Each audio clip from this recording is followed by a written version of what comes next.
Shalom, shalom, mes bien-aimés, soyez bénis, c'est la sœur Sophie Camara, servante de l'Éternel. Je suis encore très contente de vous retrouver ce matin pour encore délivrer un message, la suite du message, voilà, pour que le Seigneur m'a donné pour fortifier tous ceux qui traversent des moments difficiles dans leur couple ou tous ceux qui veulent fonder un couple.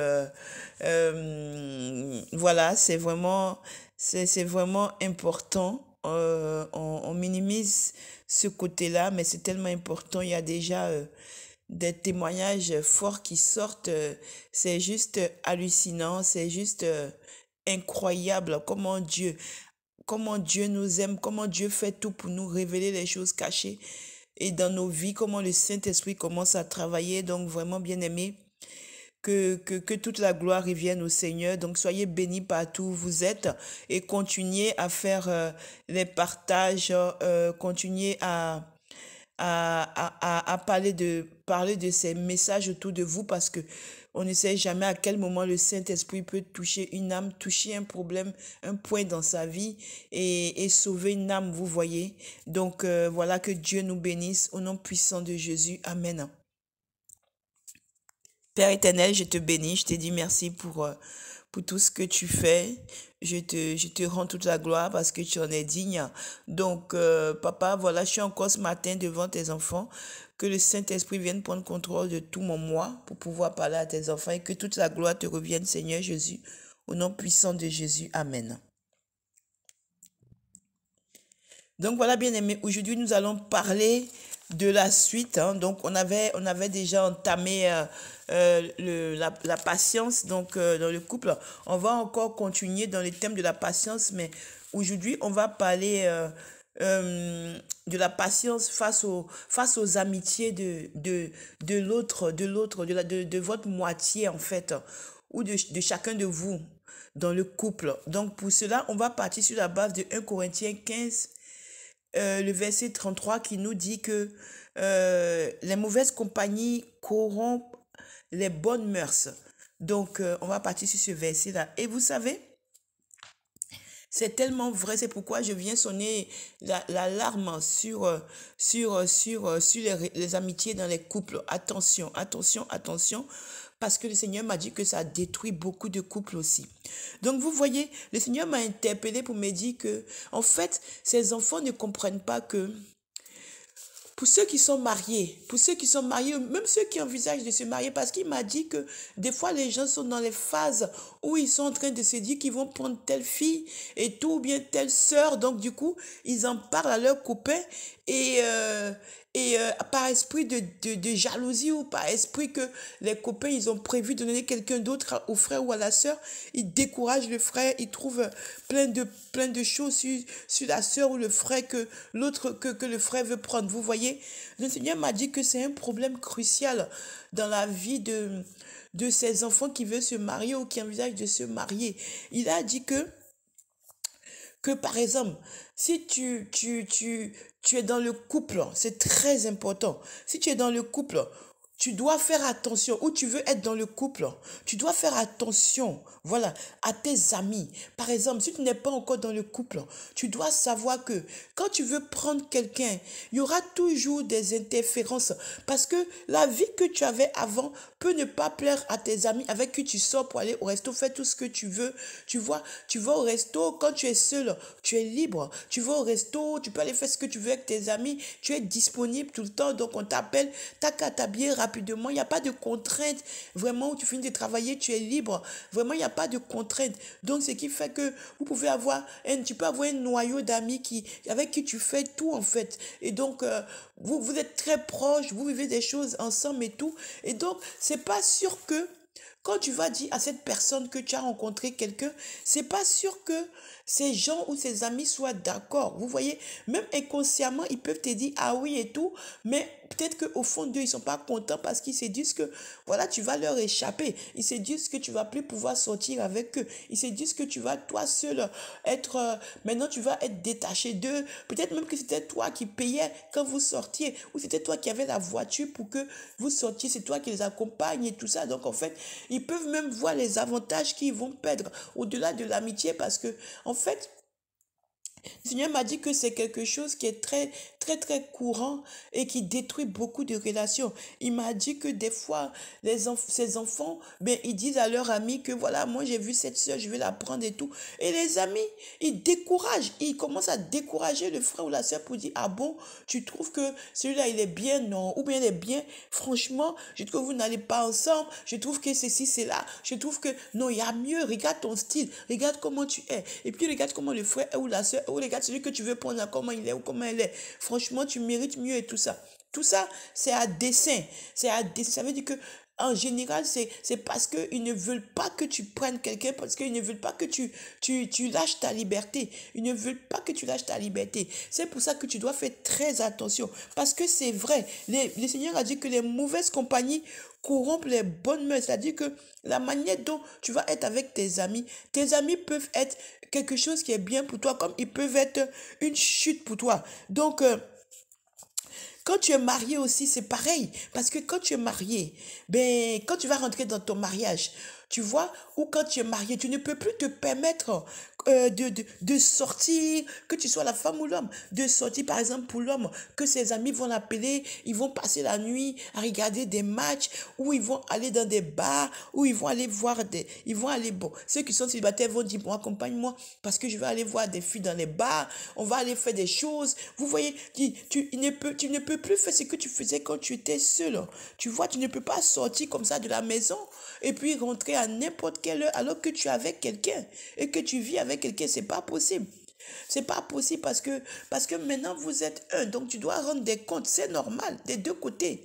Donc tu ne peux pas te permettre pendant que tu es en couple ou pendant que tu es marié, dans le même temps d'avoir la vie que quand tu es célibataire. Ça, c'est pas possible. Ça ne marche pas comme ça. Non, ça ne marche pas comme ça. Autant l'homme ne peut pas faire toutes ces sorties, tout ce qu'il faisait avant, les choses d'homme et tout là. Vous voyez, ils aiment bien être ensemble, ils aiment bien aller, voilà, aller s'asseoir juste pour rigoler entre eux, voilà, aller dans les bars, dans les maquis, dans les trucs comme ça, regarder des matchs. Tout ça, vous connaissez les trucs des hommes là. Mais quand tu es marié, tu ne peux plus te permettre. Des fois, ils peuvent passer toute une journée. Par exemple, le week-end, ils peuvent passer toute une journée ensemble. Ils sont ensemble et tout, jusqu'à, voilà, ils rentrent seulement tard le soir et tout. Non, quand tu es marié, tu ne peux pas faire ça. Quand tu es marié, tu vas voir des amis, mais en général, même ta femme et toi, vous avez vos mêmes amis, ou même si tu as des amis qui sont, ta femme connaît, mais tu as des amis, tu peux aller les voir, mais tu ne peux pas rester comme ça des heures et des heures alors que tu es marié. C'est pas possible. Et la femme, c'est pareil. La femme, c'est pareil. Tu ne peux pas parce que tu es marié ou parce que tu peux pas avoir la vie que tu as avant. Tu ne peux pas. Voilà, tes copines t'appellent là, comme on nous faisait avant là. Et ma copine, tu fais quoi là? Et on bouge un peu là. On bouge un peu, tu vois. Et puis tout de suite, tu dis, ok, je suis prête dans une heure. Tu commences à te maquiller, t'habiller. Et puis, whoop, tu es parti. Tu sors de la maison là. Si c'est pas la nuit ou le lendemain qui t'attrape là, tu n'es pas rentré. Non, on fait pas comme ça quand on est marié. Tu ne peux pas être marié et puis avoir une vie où tu es dehors. C'est pas possible. C'est pas possible. Tu ne peux pas être marié. Le Seigneur m'a dit que il a beaucoup de ces enfants qui sont en couple, qui sont mariés, quoi, qui sont avec leur moitié, mais qui passent leur vie dehors, qui ont leur vie à part. C'est-à-dire que monsieur a sa vie à part, madame a sa vie à part. C'est pas bon. C'est pas bon. C'est pas bon. Il a dit même que des fois, madame, elle part en voyage avec ses copines et tout pendant des semaines, ou bien peut-être une semaine ou un week-end, des jours. Et monsieur, lui aussi, il attend que madame parte pour que lui aussi va aller faire ses plans. Et donc, ils vivent comme ça dans la maison. Chacun a ses plans, chacun a sa vie. Chacun fait son programme, il se retrouve seulement pour dormir et même dormir. Et même dormir, on va en revenir après, et même dormir. C'est grave, bien aimé. Le Seigneur voit tout en fait. Il dit que quand des fois il fait le tour dans la maison de ses enfants, il est dépassé, il est découragé. Que des fois, C'est monsieur qui est avec les enfants pendant que madame, elle est partie. Elle est partie, on ne sait pas où. Elle manque, elle s'en va, par exemple, faire quelque chose, alors qu'elle est partie faire la fête avec ses copines dans un autre endroit ou dans une autre ville ou bien dans un autre pays. Et puis elle manque si elle travaille, qu'elle est de garde ou on fait des trucs comme ça qui sont faux. Et c'est monsieur qui garde les enfants ou des fois même elle est simplement avec son amant. Simplement avec son amant. Monsieur aussi pareil. Il a dit aussi que monsieur peut mentir, qu'il part, oui, il a un travail ou il part en mission, alors que c'est faux. Il est dans les bras en train de faire l'amour à une autre fille. Dans un programme de week-end, ils ont pris leur truc, ils sont à l'hôtel ou dans une ville où ils sont allés en balade en amoureux, alors qu'il est marié. Il est marié, mais il est un adultère en train de faire une autre vie. Une double vie, c'est quoi on appelle double-double là. Moi, je les appelle les double-double. Les gens comme ça, moi, je les appelle les double-double, deux-deux. C'est ça que moi, je les appelle. En fait, tu vois, il dit que oui, que je vais en mission, ou bien il dit que non, je vais au travail, j'ai beaucoup de travail, je vais rentrer tard, tu sais, parce que j'ai beaucoup de taf et tout, beaucoup de travail, et puis il part tôt le matin. Toi, tu crois qu'il va travailler, tu te dis, bon, je vais peut-être rentrer vers minuit. Alors que le mec, il s'en va passer la journée chez sa maîtresse, chez sa copine. Vous voyez, c'est grave. Et aussi, il te dit des fois que non, mes parents ont besoin de moi. Ou la fille, c'est pareil, c'est des deux côtés. Mes parents ont besoin de moi parce qu'il y a quelque chose et tout ça. J'ai besoin d'aller le week-end parce qu'il y a un problème familial. Alors qu'il est dans les jambes d'une fille. Ou dans les jambes d'un homme. Vous voyez, en train de faire les galipettes dans tous les sens. C'est grave, bien aimé. Donc le Seigneur a dit que ce n'est pas bon. On ne peut pas avoir ce genre de comportement quand on est marié. Il a dit que d'abord, il a dit que le lit conjugal doit être exempt de toute souillure. C'est vrai qu'on peut tomber, mais on lutte pour ne plus refaire les bêtises qu'on fait. Hein? Si tu as eu à faire ça, il faut arrêter ça. On peut toujours arrêter avec l'aide du Saint-Esprit. Hein? Tu peux aimer quelqu'un. Tu peux tomber amoureux de quelqu'un. Mais la personne peut ne pas être libre. Vous pouvez faire, peut-être vous êtes tombé. Mais comme tu es enfant de Dieu, tu sais que la personne appartient à quelqu'un. Tu dois lâcher la personne. Tu dois la lâcher. C'est comme ça qu'un enfant de Dieu fait. Tu demandes pardon au Seigneur et tu lâches la personne. C'est comme ça qu'un enfant de Dieu fait. Parce que tu ne peux pas faire du mal à la personne à qui appartient la femme ou l'homme avec qui tu couches et que tu voles. Ce n'est pas bon. Ce n'est pas bon, bien-aimé. Donc, si tu es dans ce cas-là, il faut te reprendre.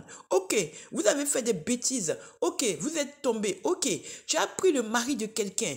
Ok, c'est vrai que tu l'aimes. Vous avez péché. Vous avez fait l'adultère. Ok, Dieu est miséricordieux. Il est encore temps d'arrêter cela pour que tu laisses partir l'autre à la personne à qui elle appartient. Tu ne peux pas voler le mari de quelqu'un ou voler la femme de quelqu'un et puis te battre pour récupérer. Ce n'est pas bon. Ce n'est pas bon, bien-aimé. On est humain. Tout le monde peut chuter. Je l'ai toujours dit parce que le Seigneur me l'a dit. Tout le monde peut chuter parce qu'on est charnel. Mais on lutte pour ne pas chuter. On lutte pour ne pas tomber dans ces choses-là. Mais on est pécheur. Celui qui dit qu'il n'est pas pécheur, il a menti. Vous voyez? Donc quand tu vois que tu as fait une bêtise, ou quand tu vois que tu as été faible, ou quand tu vois que tu es en train de raconter des salades à ta femme ou à ton mari, que tu vas au week-end, que tu fais des bêtises et tout ça, oui, voilà, tu dis que tu vas travailler alors que tu es parti dans une autre ville où tu es en train d'aller à l'hôtel, tu es en train de faire des bêtises et tout ça. Que tu vois que tu es en train de faire des bêtises, ça peut aller loin. Il faut que tu arrêtes cela. Que tu arrêtes. Tu arrêtes avant que ce soit catastrophique. Et pour ton couple, si c'est pour ton couple, et s'il y a des enfants et tout ça, ça peut être vraiment catastrophique. Et au final, si tu n'es pas enfant de Dieu, tu t'en fiches si tu n'es pas un. Mais si tu es enfant de Dieu, je peux te garantir que tu vas culpabiliser à un point.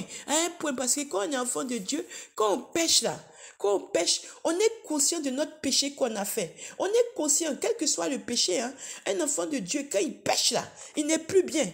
C'est automatique. Quand on est enfant de Dieu, que le Saint-Esprit habite en nous là, quand tu tombes là, ou que tu fais quelque chose, quand tu es enfant de Dieu là, tu n'as plus la paix. Tu n'as plus la paix jusqu'à ce que tu te repentes et que tu arrêtes là. Tu n'auras pas la paix. Le Saint-Esprit va te déranger. Le Saint-Esprit va te déranger jusqu'à... Tu te lèves haut, il te parle. Tu te couches, il te parle. Tu dors, il te parle. Il va te parler. Arrête, mon fils. Arrête, ma fille. Arrête, mon fils. Il va te déranger. Tu n'auras pas la paix. Tu ne seras pas tranquille. Jusqu'à ce que toi-même tu dises stop. Et quand tu vas dire stop là, automatiquement tu as la paix. Automatiquement tu as la paix. C'est ça en fait. C'est comme ça qu'on doit marcher.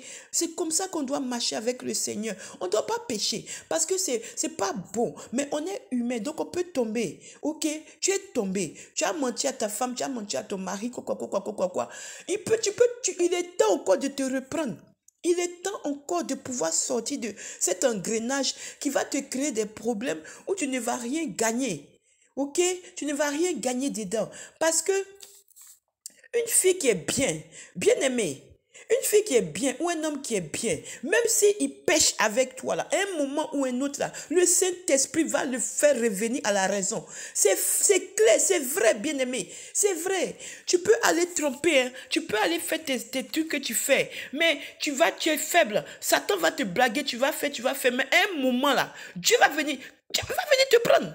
Le Saint-Esprit va venir te prendre parce que tu es son enfant. Il va venir te récupérer tranquille. Il va te sortir de ça. Toi-même, tu vas dire non, c'est fini. Et puis ton nom sera ton nom. Et puis c'est fini. Vous voyez, c'est ça. Donc, on n'a qu'à lutter pour sortir de ces choses à bien aimer. Tu ne peux pas être marié et puis encore avoir ta vie d'avant. Traîner dehors, faire des choses. Toi, tu es une maman, tu es comme moi, tu as plus de 45 ans, et puis toi, tu veux te faire comme une jeune fille de 18 ans. C'est toi qui vas exhiber ton corps, mettre les dessous, les chéris, regarde mon corps, regarde mon dos, regarde mes trucs, le ventre dehors, les mini-jupes, on voit même particulièrement la culotte, les trucs, les talons, les choses que tu vas poser comme une ado, comme une minette de 16 ans. Alors que tu as un certain âge, tu as des enfants, donc, et que tu es marié, et que Dieu nous appelle à nous habiller avec pudeur et modestie. C'est-à-dire que Dieu nous appelle à être, on ne doit pas être dans tout ce qui est matu vu. On ne doit pas être dedans, on doit être... Il y a des manières de s'habiller sans que tu sois forcément en train d'aguicher tout le monde. Quand tu es marié, là, ton corps appartient à ton mari. Hein? Amen, hein? Amen, amen. Ton corps appartient à ton mari. Donc, moi, je parle, les gens n'écoutent pas. Pourtant, Dieu a l'âme dessus. Tu ne peux pas mettre... Toi, tu es marié et puis tes seins sont comme ça, ton soutien. Moi, je vois des gens dans la rue, elles ont le soutien dehors. J'ai vu une femme un jour en été. Elle avait juste le maillot de bain en train de se balader avec son mari dans la rue. Moi, j'étais dépassée. Je dis, mais je rêve ou quoi là? Vous voyez, pourtant Matthieu 5, 28 dit que tout ce qu'un homme te regarde là, quand un homme te regarde là, il a déjà convoité. Il a déjà convoité dans son cœur ses péchés. Mais on passe à rendre ça sort. Ah, ok. Donc voilà, toi aussi qui es la femme, tu ne peux pas faire ta vie d'avant là, tes gasoils d'avant là. C'est-à-dire que sortir là, fais la live là, vive à 1000% là. Tu ne peux pas quand tu es marié, c'est pas possible. Parce que tu appartiens à quelqu'un.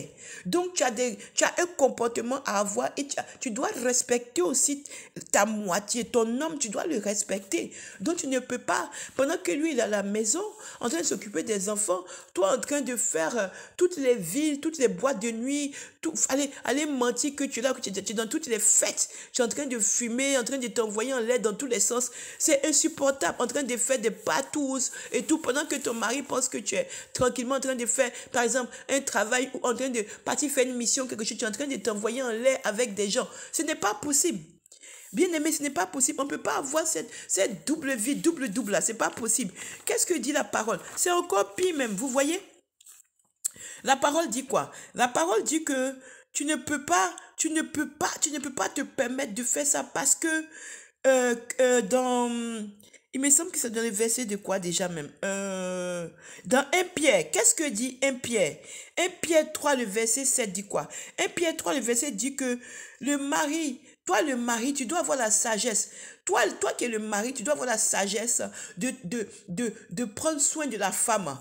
Parce que tu ne peux pas te permettre, toi, de rabaisser ta femme devant les gens. Ou bien parce que tu veux sortir, parce que tu as une autre copine dehors, de rabaisser ta femme, de l'insulter, de l'humilier. Hein? Tu attends que tu sois avec les gens pour commencer à la dénigrer, pour commencer à l'insulter, pour commencer à faire comprendre qu'elle n'est rien du tout. C'est que toi, c'est quand il y a les gens que tu vas attendre que... D'ailleurs, même c'est des deux côtés, hein. C'est des deux côtés parce qu'il y a des femmes graves qui font ça aussi.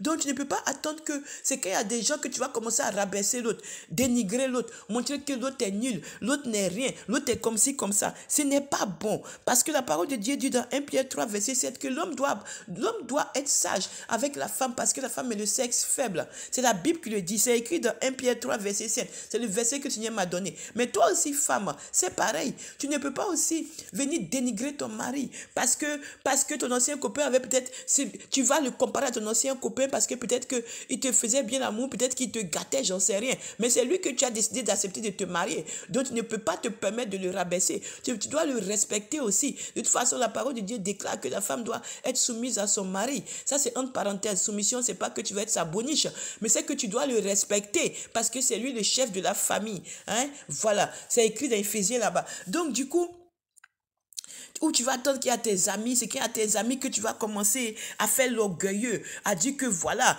moi j'ai ça, ou l'orgueilleuse, oui, moi je suis comme ci, moi je suis comme ça, et voilà. Tout ça pour que tu veux attirer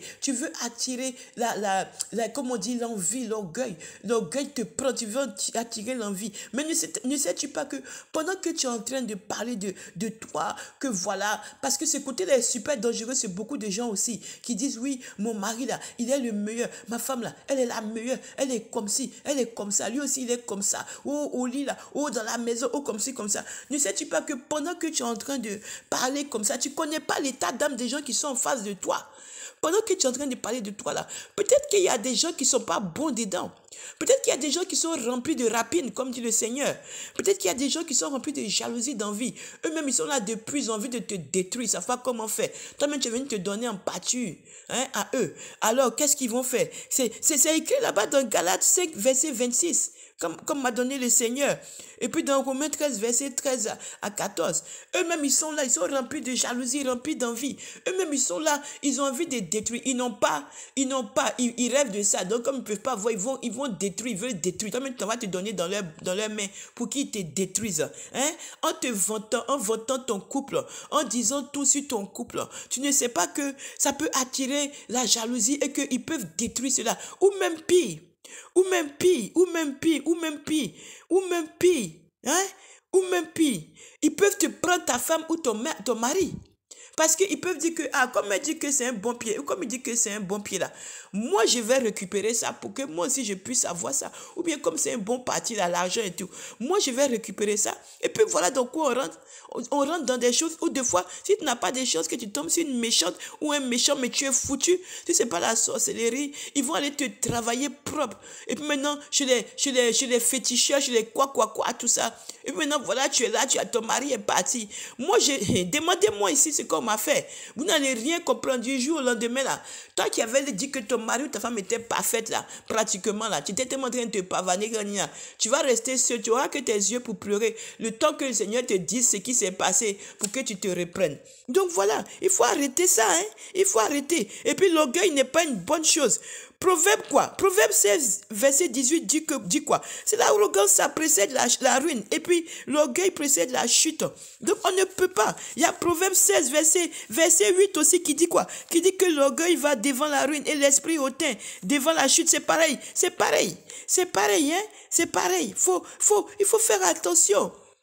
Il faut faire attention. Il faut faire attention. C'est très important. Il faut faire attention quand on est en couple, à voir nos amitiés, à voir avec qui on est, avec qui on marche. Il y a des copains là, c'est tellement visible qu'ils sont jaloux. C'est tellement visible qu'ils sont venus pour te détruire. Mais c'est pas toi de qui dit la parole. Sors du milieu de la personne. Sors du milieu d'eux. Sors si tu es dans une situation. Quand tu vois que c'est pas bon, mais sors. Mais sors, tu as des amis qui ne t'arrangent pas, mais casse-toi, mais retire-toi. Hey, c'est pas forcé. Tu n'as rien à prouver. Tu n'as rien à prouver. Sa personne ne t'arrange pas. Tu vois que la personne, quand elle veut te décourager, elle ne t'avance jamais, elle ne t'encourage jamais. Elle voit que tes défauts, comme ci, comme ça. Alors que c'est ton amie. Elle est censée, qu'elle n'est pas chrétienne, elle est censée t'aimer, vous partagez les choses ensemble. Et qu'elle est chrétienne, priez pour toi et dire que ça va aller pour que vous soyez dans la prière, vous tournez auprès du Seigneur, demandez aide au Seigneur. Mais tu vois que cette personne est toujours en train de quand tu trouves quelqu'un, non, il n'est pas bien, à chaque fois. Tout ça pour que tu puisses rester seul, pour que vous restiez rester comme ça tout le temps en train de faire la live. Hey, ce n'est pas bon, hein? Ce n'est pas bon. Bien aimé, le salut est personnel, hein? Le salut est personnel. Et quand tu es marié, là, quand tu as tout rempli, toutes les conditions, hein? C'est pas les mariages arrangés, je parle des mariages divins. Quand tu as rempli toutes les conditions là, Dieu est dans ton mariage. Et puis Dieu va demander compte à toi ou à la femme. Hein?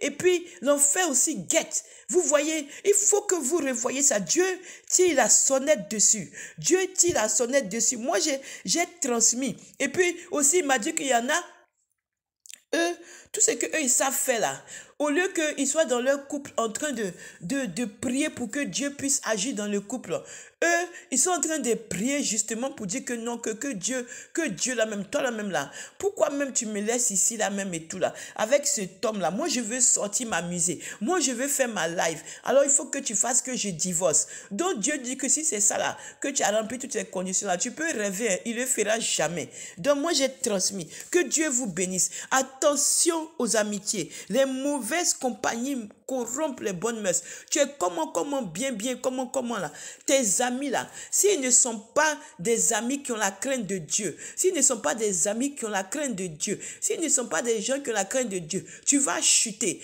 tu vas chuter, tu vas chuter au nom de Jésus. Donc moi j'ai transmis, fais attention avec qui tu marches, bien aimé, fais attention avec qui tu marches. Si la personne ne t'arrange pas, c'est pas toi. Demandez, prenez l'habitude de demander au Seigneur. Même si tu n'es pas chrétien, toi qui tombes sur cette chaîne, toi-même là, analyse ton ami et vois si c'est ton ami là, il est bien ou pas. Et puis, tu peux venir au Seigneur. Jésus-Christ est vivant. Tu peux venir au Seigneur et donner ta vie à Jésus. Parce que Jésus là, c'est la sécurité. Avec lui là, tu es toujours gagnant. Parce qu'il est un bon papa qui veut toujours des choses bien pour toi. Donc, il va toujours te donner le meilleur.